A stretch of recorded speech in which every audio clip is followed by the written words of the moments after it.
मैं मनीषा जैन अजमेर से इष्टोपदेश ग्रंथ के द्वितीय छंद का अनुवाद कर रही हूँ, जिसमें निमित्त और उपादान से आत्मस्वरूप की सिद्धि कैसे होती है ये बतलाया गया है। योग्योपादान योगेन दृश्यदा स्वर्णता मता द्रव्यादि स्वादि संपत्ता आत्मनोप्यात्मता मता।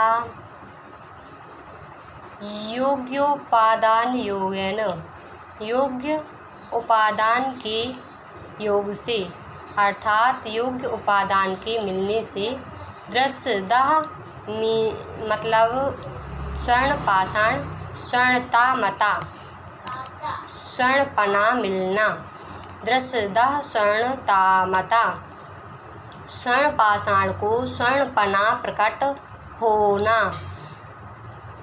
योग्योपादान योगेन दृश्यदा स्वर्णता मता, जिस प्रकार योग्य उपादान के मिलने से स्वर्ण पाषाण को स्वर्णपना प्राप्त हो जाता है, उसी प्रकार द्रव्यादि स्वादि संपत्ता, द्रव्य आदि सुद्रव्य सुक्षेत्र सुकाल आदि संपत्ति के कारण के मिलने से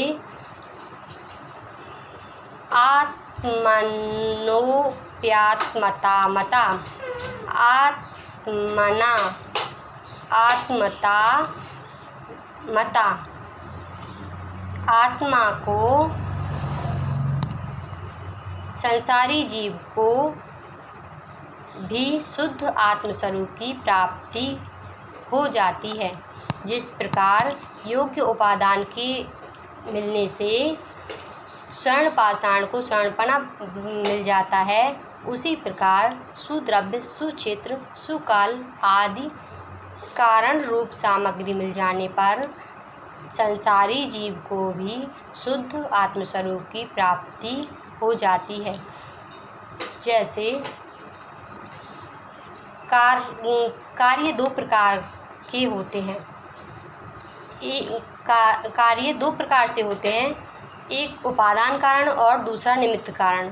जो कारण स्वयं कार्य रूप परिणत हो जाता है वह उपादान कारण है। जैसे स्वर्ण पाषाण उपादान कारण है, जिसको कार्य रूप में परिणत होना है,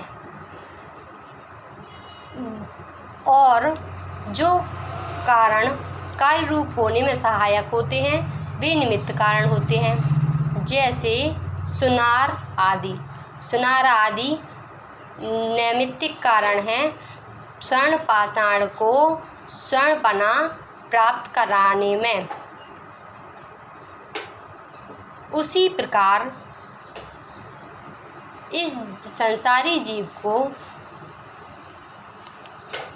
शुद्ध आत्मस्वरूप की प्राप्ति के लिए उपादान और नैमित्तिक दोनों कारणों का मिलना आवश्यक है।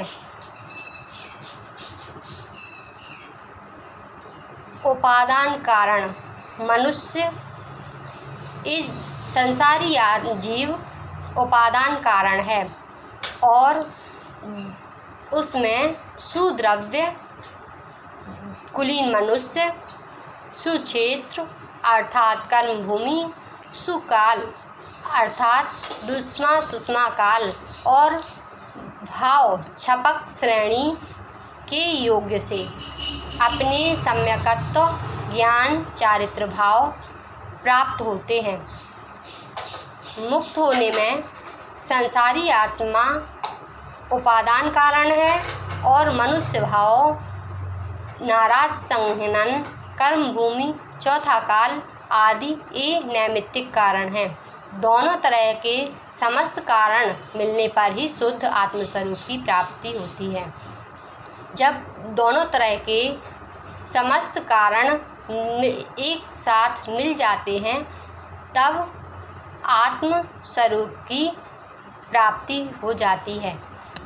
इस प्रकार द्वितीय छंद के अनुवाद को आचार्य नेमिचंद स्वामी ने कहा। जय जिनेंद्र।